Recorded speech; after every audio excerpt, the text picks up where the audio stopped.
नमस्कार जय हिंद साथियों। आज हम शुरू करेंगे रीजनिंग की क्लासें, जिसमें से आज का हमारा पहला चैप्टर रहेगा डाइस, यानी कि आज का हमारा चैप्टर है पासा। तो पासे के बारे में देखते हैं आज हम, यानी कि डाइस के बारे में, कि डाइस कितने प्रकार के होते हैं, इसमें क्वेश्चन कैसे बनते हैं, सारी चीज डिटेल वाइज देखेंगे। तो चलिए क्लास शुरू करते हैं। सबसे पहले देखते हैं पासे के बारे में। तो इसमें से दो प्रकार के होते हैं पासे, कौन कौन से? स्टैंडर्डाइज और नॉन स्टैंडर्डाइज, यानी कि मानक पासा और सामान्य पासा। तो चलिए देखते हैं। तो दो प्रकार के होते हैं, कौन कौन से दो प्रकार? पहला जाएगा आपका स्टैंडर्डाइज, यानी कि स्टैंडर्डाइज स्टैंडर्डाइज स्टैंडर्डाइज और स्टैंडर्डाइज यानी कि मानक पासा। मानक पासा। दूसरा आएगा हमारा नॉन स्टैंडर्डाइज। नॉन स्टैंडर्डाइज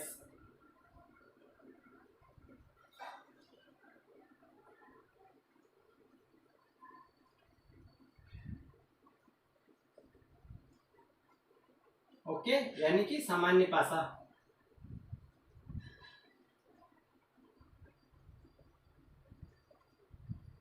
तो देखते हैं, सबसे पहले देखते हैं मानक पासे के बारे में। तो जो मानक पासा है, इसमें से क्वेश्चन बिल्कुल सिंपल बनते हैं। तो चलिए देखते हैं इसमें कैसे क्वेश्चन बनते हैं।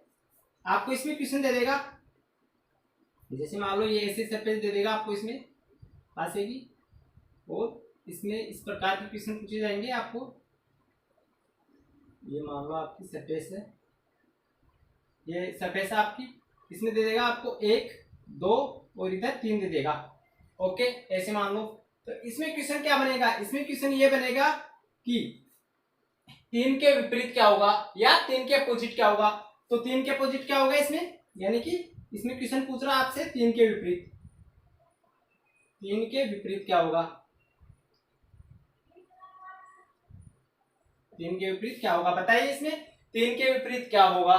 तो इस प्रकार के क्वेश्चनों को आपको कैसे सोल्व करना है, इस प्रकार के क्वेश्चनों को आपको बिल्कुल आसानी से सोल्व कर सकते हो। सबसे पहले तो आपको यह पहचानना भी जरूरी है कि स्टैंडर्डाइज है या नॉन स्टैंडर्डाइज, ये पहचानना जरूरी है आपको, क्योंकि एग्जामिनर आपको इसका नाम नहीं देगा कि स्टैंडर्डाइज में, या आप मानक पासे में 3 के विपरीत बताइए, या आप सामान्य पासे में 3 के विपरीत बताइए। ऐसा एग्जामिनर नहीं देगा आपको कंफ्यूज करने के लिए। तो वो क्या देगा, वो सिर्फ इतना दे देगा कि इस निम्न पासे में 3 के विपरीत बताइए। तो आप कंफ्यूज हो जाओगे कि ये स्टैंडर्ड है, ये स्टैंडर्ड है या नॉन स्टैंडर्ड। तो इसका आपको पहचान इस तरीके से करनी है।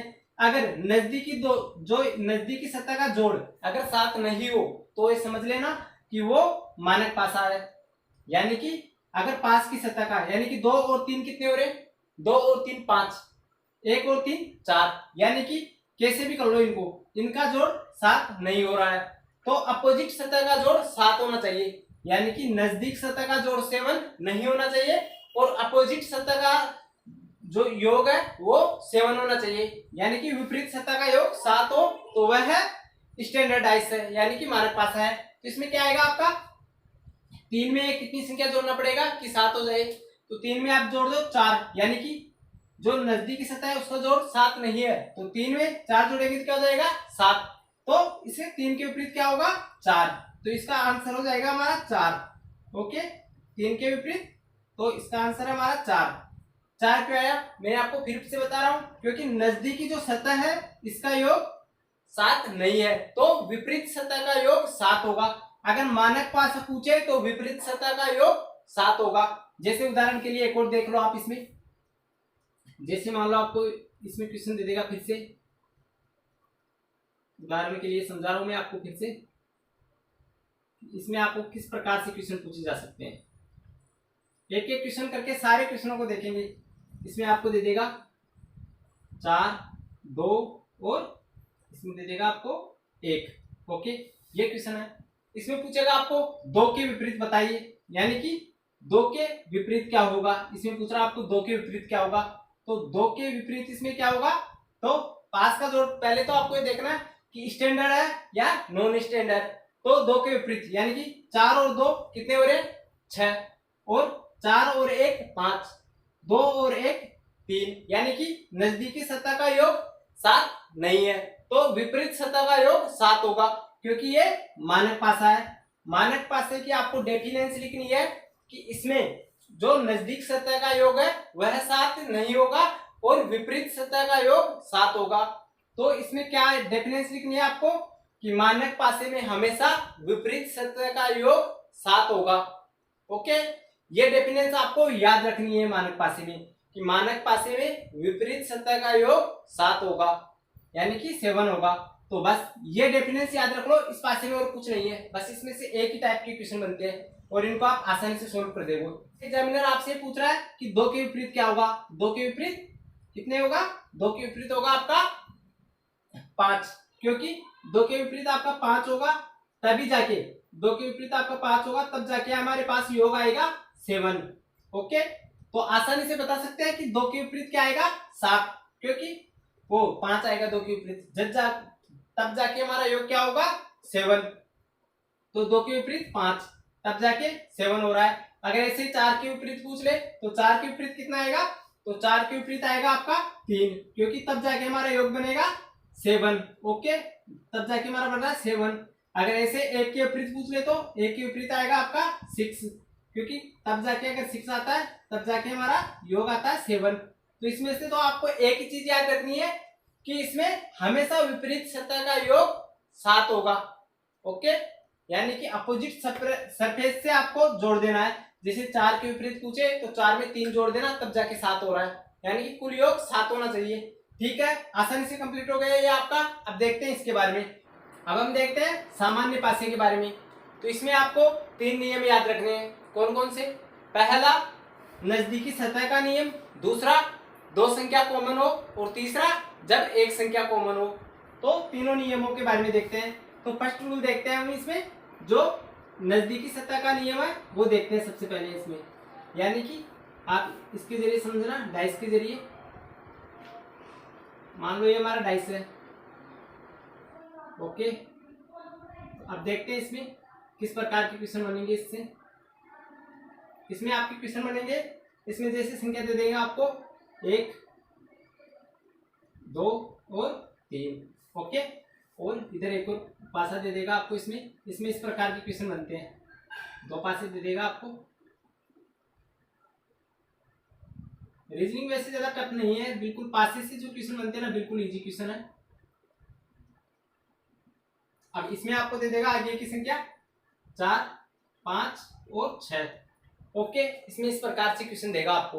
तो आप देखिए इसमें सतह का नियम आपको देखना है इसमें कि 2 और 3 कितने हो रहे, 7 नहीं हो रहे, यानी कि इसमें, लेकिन इसमें से अगर जोड़ेंगे हम 3 और 7 हो जाएंगे।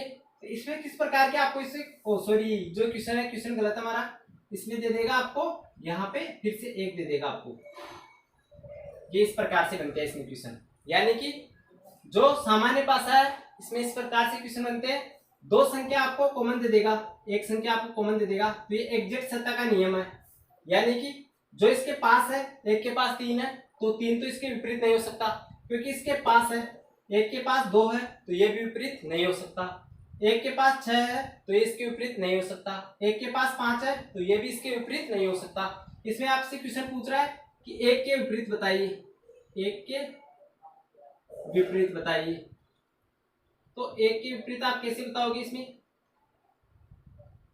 तो 1 के विपरीत आपको बताना है इसमें। ये क्वेश्चन है आपका डाइस से। ओके, तो देखिए 1 के विपरीत पास में क्या है 3, 1 के पास में, इधर आपको पास में दिख रही है सतह, तो 3 है, तो 3 विपरीत नहीं हो सकता, क्योंकि जो पास में होगी वो विपरीत नहीं होगी।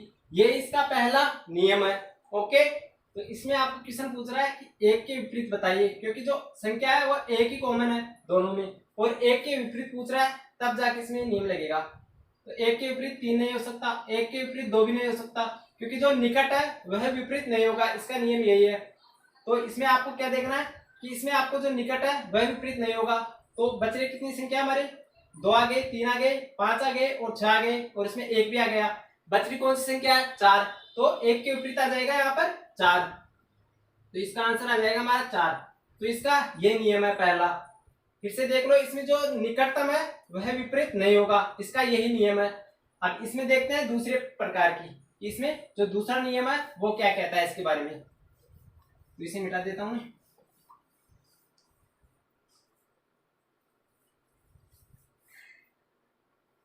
अब हमारा दूसरा नियम कहता है इसमें जो नॉन स्टैंडर्डाइज है इसमें कि जब दो संख्या कॉमन हो, तो इसमें हम दो संख्या कॉमन ले लेते हैं। दूसरा नियम है हमारा जब दो संख्या कॉमन हो, जब दो संख्या कॉमन हो, दो संख्या कॉमन हो,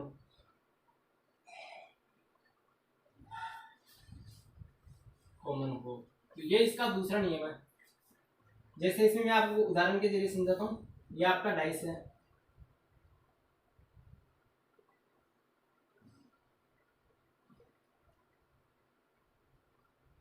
इसमें दे देगा आपको 1 2 और 3।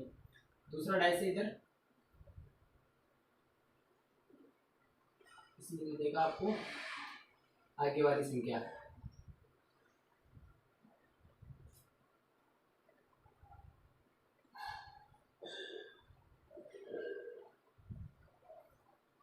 तो इसमें नियम लगता है जब दो संख्या कॉमन हो तब ये नियम लगेगा।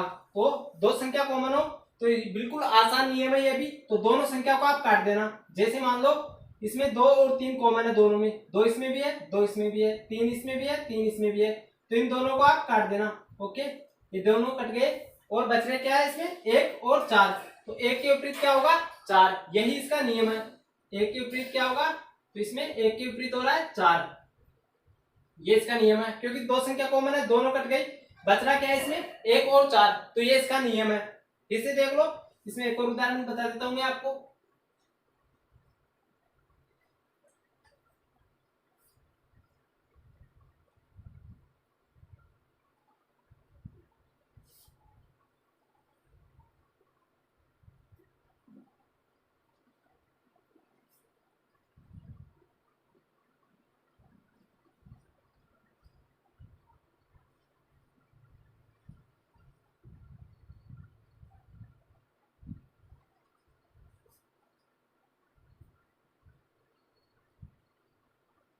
अब इसमें है 4 3 और 2, 4 2 5। तो इसमें कौन कौन सी संख्या कॉमन है, इसमें है 4 और 2 दोनों में कॉमन है, तो ये दोनों कट जाएंगे आपस में। बच रहे क्या है इसमें 3 और 5। तो इसमें 3 के विपरीत क्या होंगे, 3 के विपरीत होंगे इसमें 5। तो ये इसका दूसरा नियम है कि जब दो संख्या कॉमन हो तो आसानी से आपके पास इसमें आंसर आ जाएगा। तो ये इसका आंसर है। अब इसमें भी आप कंफ्यूज हो जाओगे। अगर मान लो दोनों संख्या कॉमन दे दे और आपको पूछ ले जो कॉमन संख्या है उसी में से पूछ ले, तो भी आप इसमें कंफ्यूज हो जाओगे। तो दोनों संख्या कॉमन है और उसी में से पूछ ले, जैसे मान लो 2 के विपरीत पूछ ले, तो इसमें एग्जैक्ट आंसर नहीं आ पाएगा, लेकिन फिर भी इसमें आंसर आएगा आपका। जैसे मान लो 1 है और ये पहला ले लो आप क्वेश्चन, मैं आपको फिर से यहाँ पे उदाहरण के जरिए समझा देता हूँ। ये हमारा डाइस है। ओके, तो इसमें 1 2 और 3, एक और डाइस दे देगा इधर आपको इस प्रकार से। तो इनमें क्या होगा, इसमें दो संख्या कॉमन रहेगी, लेकिन जो कॉमन है उसी का आपको आंसर देना है। तो फिर इसमें आपको किस प्रकार से करना है तो मैं आपको बताता हूं। अगर इसमें ये दोनों संख्या कॉमन है, 3 और 2 इसमें कॉमन है, इसमें भी 3 और 2 कॉमन है, लेकिन पूछ रहा है 3 के विपरीत, तो 3 के विपरीत बताइए। तो आपको इसमें बताना 3 के विपरीत क्या आएगा, जो 3 के विपरीत क्या आंसर होगा। तो आप इसमें कंफ्यूज हो जाओगे कि 3 के विपरीत क्या होगा, क्योंकि आप ऐसे तो आंसर दे देते 3 को और 2 को काट देते, 1 के विपरीत 4 हो रहा है, लेकिन 3 के विपरीत बता पाना मुश्किल है, लेकिन आसान है, वो भी ज्यादा मुश्किल नहीं है।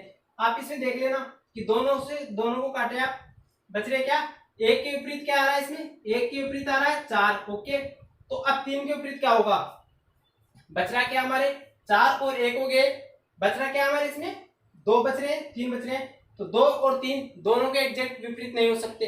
ओके, बच रहा हमारा इसमें 5 बच रहा है, तो इसमें 5 होगा, यानी कि 3 के विपरीत या तो इसमें 5 होगा या फिर 6 होगा। तो इसमें हमारा एग्जैक्ट आंसर नहीं आएगा, 3 के विपरीत या तो 5 या 6, ये इसका आंसर रहेगा, क्योंकि इसमें एग्जैक्ट बता पाना मुश्किल है, तो ये इसका आंसर रहेगा। अब देखते हैं टाइप ऑफ 3 के बारे में, यानी कि हमारा जो 3 को है हमारा इसमें तीसरा नियम है, उसके बारे में देखते हैं कि तीसरा नियम क्या कहता है इसमें। अब इसमें तीसरा नियम कहता है जब एक संख्या कॉमन हो और कॉमन संख्या के विपरीत न पूछकर दूसरी संख्या के अपोजिट पूछे, तो मैं आपको यहाँ पे उदाहरण के जरिए बताता हूँ, यानी कि ये हमारा तीसरा नियम है। ओके, तो आपको ये डाइस दे देगा,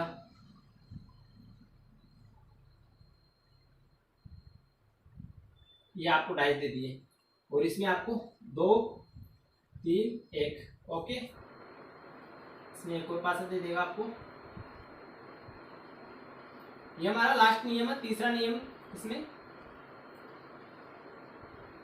तो इसमें आपको ध्यान रखना है 2 और इधर दे देगा 4 और इधर 5। तो अब इस नियम में क्या कहता है ये नियम, इसमें आप देखते हैं इसमें कि इसमें किस प्रकार से क्वेश्चन बनते हैं। तो इसमें आपके क्वेश्चन बनेंगे जो इसमें मैं आपको बता रहा हूँ 2 संख्या कॉमन है, यानी कि इसमें एक संख्या कॉमन है, 2 इसमें भी कॉमन है और 2 इसमें भी। जब एक संख्या कॉमन हो तो उसमें 2 नियम लगते हैं। कौन कौन से? एक तो पहला वाला बताया था मैंने, जो नजदीकी सतह है वह नियम लगता है। तो वह नियम कब लगता है? जब 2 संख्या है, जब 2 विपरीत है, यानी कि जो 2 संख्या है ये इसमें दोनों में कॉमन है और 2 को ही विपरीत पूछता हो, तब जाके इसमें पहले वाला नियम लगता। लेकिन 2 संख्या है और इसमें हमें पूछ रहा है 3 के विपरीत, मान लो 3 के विपरीत पूछ रहा है इसमें, तो इसमें यह तीसरा नियम लगेगा। अगर इसमें 2 के विपरीत पूछता हमें, जब 2 संख्या कॉमन है और 2 के बारे में पूछ लेता, तब इसमें पहले वाला नियम लगता, यानी कि नजदीकी सत्ता का नियम। इसमें 3 नहीं आता, 4 नहीं आता और 1 नहीं आता और 5 नहीं आता, फिर इसमें पहले वाला नियम लगता। लेकिन इसमें पूछ रहा है हमसे 3 के विपरीत बताइए, तो 3 के विपरीत क्या होगा इसमें? तो इसमें हमारा लगेगा, अब 3 के विपरीत में हमारा लगेगा इसमें तीसरा नियम। ओके, यानी कि 2 कॉमन है और 3 के बारे में पूछ रहा है, तो इसमें तीसरा नियम लगाना है। तो तीसरा नियम क्या कहता है हमारा कि क्लॉकवाइज चलो, यानी कि जो घड़ी की दिशा है उसकी दिशा में आपको चलना है। तो इसमें 2 संख्या कॉमन है और इसमें चलना है आपको ऐसे, घड़ी की दिशा में चलना आपको। ओके, तो यहाँ पे लिख लो आप 2। ओके, और फिर 1 ऐसे चल रहे हो, यानी कि ऐसे चलना आपको। 2 के बाद में क्या आ रहा है? 1, तो यहाँ पे 1 लिख दो। 1 के बाद में क्या आ रहा है फिर आपका? 3, तो ऐसे 3 फिर यहाँ पे 3 लिख दो। फिर इनके विपरीत भी ऐसे होगा, यहाँ पे भी इसको पकड़ दो, कॉमन है, फिर ऐसे उल्टे वाइज चल लो, घड़ी की दिशा में चल लो। तो घड़ी की दिशा में चलोगे तो ये आपके पास आ जाएगा फिर वापस यहाँ से। यहाँ पे भी 2 लिख दो और यहाँ पे 5 लिख दो और यहाँ पे 4 लिख दो। और इस नियम से आपका हर क्वेश्चन सोल्व हो जाएगा, यानी कि जो डाइस में जितने भी क्वेश्चन बनते हैं, अगर वो किसी भी नियम से सोल्व नहीं होते तो इस नियम से सोल्व हो जाएगा। ये आपको सब कुछ बता देगा इसमें। जैसे देख लो, 1 के विपरीत भी बता दिया, जबकि क्वेश्चन में पूछा नहीं गया था, क्वेश्चन में सिर्फ 3 के विपरीत पूछा गया था, लेकिन ये 1 के विपरीत भी बता रहा है। 1 के विपरीत क्या है? 5, 3 के विपरीत पूछा गया था तो 4, और 2 के विपरीत भी बता रहा है। बचा कौन सा? 2 के विपरीत, तो 2 के विपरीत बच रहा है इसमें 6, तो 2 के विपरीत क्या होगा? यहाँ पे 6 हो जाएगा 2 के विपरीत। ओके, यानी कि ये नियम सब कुछ बता देता है इसमें। अब हमारा इसमें एक और क्वेश्चन बचता है, यानी कि इसका एक और उदाहरण देख लो आप, फिर मैं आपको एक और क्वेश्चन बताता हूँ। जो पासिसी क्वेश्चन पूछे जाते हैं वो पूछे जाएंगे फिर ओपन डाइस से, तो मैं आपको आगे बताता हूँ। पहले इसमें एक और उदाहरण देख लो आप, ये क्वेश्चन है। तो अब इसमें क्वेश्चन बनेंगे लेटर से, यानी कि जो स्टैंडर्ड डाइस था और नॉन स्टैंडर्ड डाइस, इन दोनों की लड़ाई तो सिर्फ जो संख्या थी उन तक ही थी। लेकिन जब लेटर पूछ ले इनमें, यानी कोई सिंबल दे दे या कोई लेटर दे दे, तो इसमें से आपको फिर जो पासा होगा वो नॉन स्टैंडर्ड डाइस ही होगा फिर। तो इसमें दे देगा आपको ए, यहाँ पे बी, यहाँ पे सी, तो इसमें भी आपको ऐसे दे देगा, ए बी सी दे देगा मान लो आपको, यहाँ पे दे देगा आपको बी सी और डी। ओके, तो इनमें क्या हो गया? 2 संख्या कॉमन है ये। ओके, तो इसमें मैं एक संख्या कॉमन लेता हूँ, तब आपको समझा पाऊंगा इसमें आसानी से। ये दे देता हूँ यहाँ पे। ओके, अब इनमें देखो कौन सी संख्या कॉमन है, तो इनमें भी वही संख्या है, यानी कि जो इनमें संख्या थी उसकी जगह इनमें लेटर दे दिया गया है। तो इसमें आपको देखना है कि कौन सी संख्या कॉमन है। तो इसमें आपका कौन सा लेटर कॉमन है? इसमें आपका बी, ये बी कॉमन है इसमें। देखो दोनों में आ रहा है बी, तो वापस घड़ी की दिशा में चलना आपको। बी से चलो ए, यानी कि बी से चलो ए और फिर सी, सी, इधर भी बी से चलो डी, डी तो रहेगा हमारा डी, सॉरी यहाँ पे डी आएगा डी, और फिर डी से आगे चलना ई। ओके, इसमें भी सब कुछ बता दिया आपको।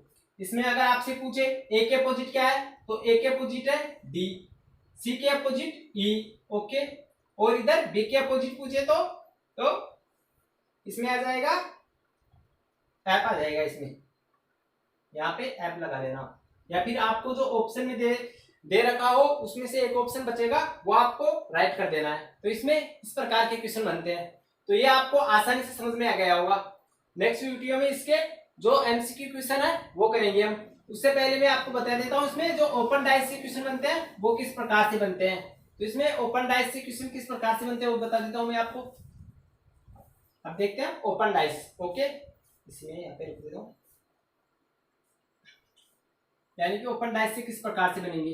तो ओपन डाइस से आपके क्वेश्चन बनेंगे जैसे आपको इस प्रकार का पासा दे देगा,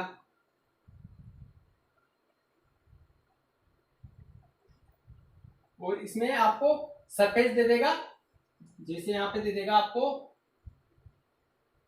3, और यहां से पैक हो जाएगा ये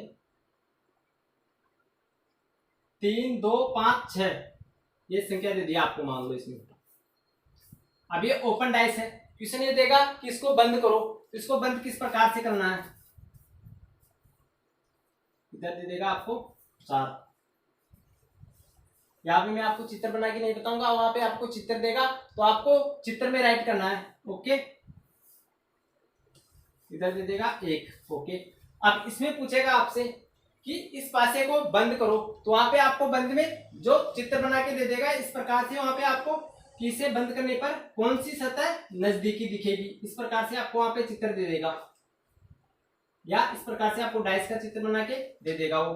अब इसमें बताएगा इसमें कौन सी सतह नजदीकी नहीं होगी या नजदीकी होगी। ओके, तो इसमें पूछेगा कौन सी सतह विपरीत है, तो इसमें ऑप्शन दे देगा आपको, जैसे मान लो 6 दे देगा, और इधर 5 दे देगा। ओके, और इधर दे देगा 4। अब आपसे पूछ लेगा कि ये क्या पासा सही है या इसमें कौन सा आंसर होगा। इसमें 4 ऑप्शन देगा आपको एग्जामिनर, तो इसे किस प्रकार से करना है, इसमें भी आपको विपरीत बताना है। अगर 3 के विपरीत पूछे तो इसमें 3 के विपरीत किस प्रकार से बताओगे, यानी कि इसे बंद किस प्रकार से करोगे। बंद करने पर जो सतह दिखेगी वह मात्र इनमें से ही दिखेगी। अगर 3 दिख रही है तो उसके पास 5 नहीं दिखेगी, अगर 5 दिख रही है तो 3 नहीं दिखेगी, 1 दिख रहा है तो 2 4 नहीं दिखेगा, क्योंकि जो बंद करेगा तो विपरीत हो जाएंगे, क्योंकि 4 विपरीत है। तो इसमें विपरीत आपको किस प्रकार बतानी है।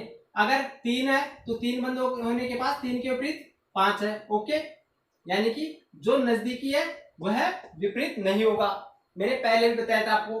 और 2 के अगर 1 के विपरीत पूछे तो 1 के विपरीत 4। ओके, अब बचा कौन 6, तो 6 के विपरीत 2, तो ये इसका आंसर हो जाएगा। यानी कि 3 के विपरीत 5, 2 के विपरीत 6, 1 के विपरीत 4, इस प्रकार से इसमें आंसर होंगे। और इसी प्रकार से अगर आपको दूसरा चित्र दे दे, मान लो आपको इस प्रकार से सिंबल दे देगा आपको, इसमें मान लो ये आपका सिंबल है, इसमें आपको सिंबल दे देगा, इसमें दे देगा डॉलर का चिन्ह, यहाँ पे दे देगा बराबर का चिन्ह, यहाँ पे आपको दे देगा प्लस का चिन्ह, और इस प्रकार से मतलब इसमें और क्वेश्चन दे देगा आपको, इसमें यहाँ पे माइनस का दे देगा, और यहाँ पे आपको दे देगा भाग का क्वेश्चन दे देगा। तो बचा कौन सा, लास्ट की सरफेस बच रही है शायद, इसमें दे देगा आपको गुणा का चिन्ह। ओके, अब इनमें विपरीत बताइए, तो आपको डॉलर के विपरीत बताना, तो डॉलर के विपरीत ये आ जाएगा। ओके, और अब इसमें पूछेगा आपसे प्लस के विपरीत, तो प्लस के विपरीत आएगा इसमें भाग। ओके, गुणा के विपरीत आएगा इसमें माइनस का चिन्ह। तो इसमें इस प्रकार के क्वेश्चन बनते हैं। तो ठीक है, नेक्स्ट वीडियो में लेकर आएंगे हम इसके एमसीक्यू क्वेश्चन। अगर अभी तक आपने इस वीडियो को लाइक नहीं किया है तो इस वीडियो को लाइक करना, और अगर आपने अभी तक चैनल को सब्सक्राइब नहीं किया है तो चैनल को सब्सक्राइब करना, ताकि समय समय पर आपके पास हर क्लास का नोटिफिकेशन आता रहे। ठीक है, मिलते हैं नेक्स्ट वीडियो में।